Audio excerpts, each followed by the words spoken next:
भारत के राष्ट्र कवि का दर्जा रखने वाले रामधारी सिंह दिनकर की जयंती के मौके पर उन्हें भावविहीन श्रद्धांजलि दी गई। दिनकर का जन्म एक साधारण परिवार में 23 सितंबर 1908 को बेगूसराय के सिमरिया गांव में हुआ था।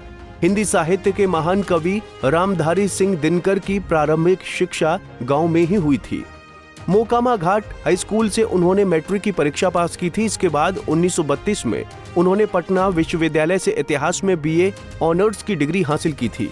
बीए ऑनर्स करने के बाद एक स्कूल में वो प्रधानाध्यापक नियुक्त हुए। कुछ दिनों बाद 1934 में बिहार सरकार के अधीन उन्होंने सब रजिस्ट्रार का पद स्वीकार कर लिया और लगभग 9 साल तक वो इस पद पर रहे। वहीं सिमरिया गांव में आज भी उनके इस्तेमाल में आने वाली बेड और छड़ी को सुरक्षित रखा गया है। दिनकर जी को याद करते हुए उनके बुजुर्ग भतीजे उनकी याद में कुछ पंक्तियां गुनगुनाते नजर आए।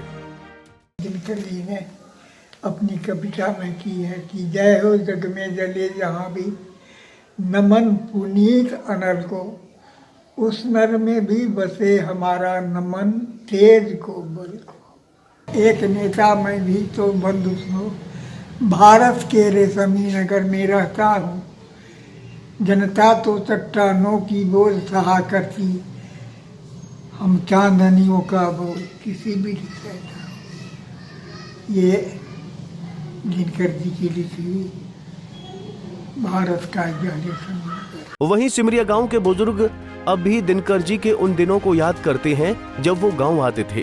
एक बुजुर्ग ने बताया कि जब रामधारी सिंह दिनकर गांव आते थे तो 50 से लेकर 100 गांव के लोग उनसे मिलने के लिए आते थे।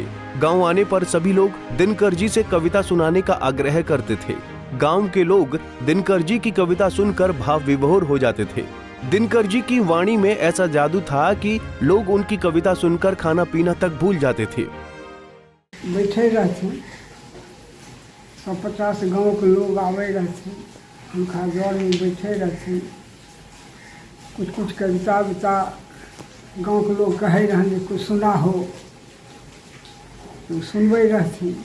कभी कभी खूब कहे रहती। अब और बहुत दिन पर आवे रहती, लोग उनका बहुत माने रहन आवे रहती। तो हमहूँ बच्चा रहिए तो आइए देखे हुनका भी बैठले रह जाए रहिए देखे, खाना भी नहीं खाई जाए रही। एते ने हुनका दिल शक्ति रहन जे हमरा भूख नहीं लागे। माँ आवे बस बोलाए तो ले जाए। तो कैसे क्या दिन कर देता है जो बच्चा भी खाना नहीं खाने के लिए जाता है। हुनका में तेज शक्ति रहे जे हमरा भूख नहीं लागे रहे, हमें रह जे बैठल हुनका खाली देखते रहे। आ गाँव के लोग तो यहाँ जते ने जुटे रहथिन जे आहे जा दलान सोना है कोई नहीं अच्छे जाए टूटी गिरे। हमें सब देखलिए है ना हुनका डर हम बहुत दिन बैठलिए है ना, हमरा पीठ ठोकथिन नहीं गोर लागिए आशीर्वाद देती। वहीं सिमरिया गांव के तमाम लोग गर्व से रामधारी सिंह दिनकर के योगदान और व्यक्तित्व को याद करते हैं। गांव के लोग दिनकर जी की जयंती के अवसर पर हर साल उन्हें भावविहीन श्रद्धांजलि देते हैं। 10 दिवसीय कार्यक्रम में दिनकर जी की कविता का पाठ किया जाता है। एक ग्रामीण ने बताया कि जब दिनकर जी जीवित थे तो गाँव में अगर कोई बीमार होता था तो उसकी मदद करते थे। वो गरीब परिवारों की बेटियों की शादी में भी मदद करते थे। जले जहाँ भी नमन पुनीत अनल को, जिस नर में भी बसे हमारा नमन, तेज को बल को।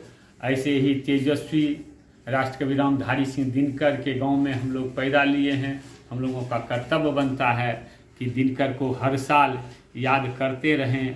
और इसी क्रम में दिनकर पुस्तकालय और दिनकर स्मृति विकास समिति के द्वारा हर साल इस साल भी 10 दिवसीय कार्यक्रम दिनकर जयंती समारोह हम लोग शुरू किए हुए हैं। दिनकर की प्रारंभिक पाठशाला मध्य विद्यालय 12 से हम लोग कार्यक्रम शुरू करते हैं और गांव के हर सरकारी और प्राइवेट स्कूल में करते हुए 2 दिवसीय 23 सितंबर जी उनकी जयंती के अवसर पर सुबह में राजकीय समारोह के अंतर्गत जिले के प्रशासनिक लोग माल्यार्पण करते हैं। उसके बाद मंचीय कार्यक्रम होता है।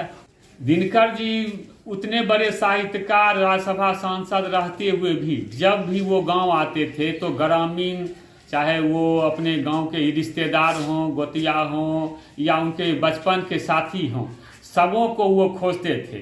कहीं को अगर कोई कह दिया कि वो नहीं बीमार है तो वो अपने से उसके घर पर चले जाते थे भेंट करने के लिए, तुमको कोई दिक्कत है, या किसी की बेटी की शादी है, कोई दिक्कत है तो उसको मदद करते थे, या गांव में ही किसी को कुछ हो गया तो दुख सुख में सबों के साथ दिनकर जी जब भी आते थे तो ये नहीं लगता था कि ये इतने बड़े कवि हैं, राज्यसभा के सांसद हैं, और गांव में आने के बाद शुद्ध रूप से यहाँ की जो बोली है अंगिका भाषा, अंगिका में ही लोगों के साथ बोलते थे। कविता के जरिए रामधारी सिंह दिनकर ने अपने युग और आने वाली कई पीढ़ियों को प्रभावित किया है। अपनी कविता के जरिए दिनकर जी तत्कालीन प्रधानमंत्री जवाहरलाल नेहरू की नीतियों की कमियों को भी उजागर करते थे।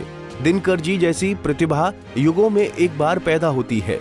बेगूसराय के लिए ये गौरव की बात है कि इस उर्वर धरती ने दिनकर जैसा महान साहित्यकार को जन्म दिया है।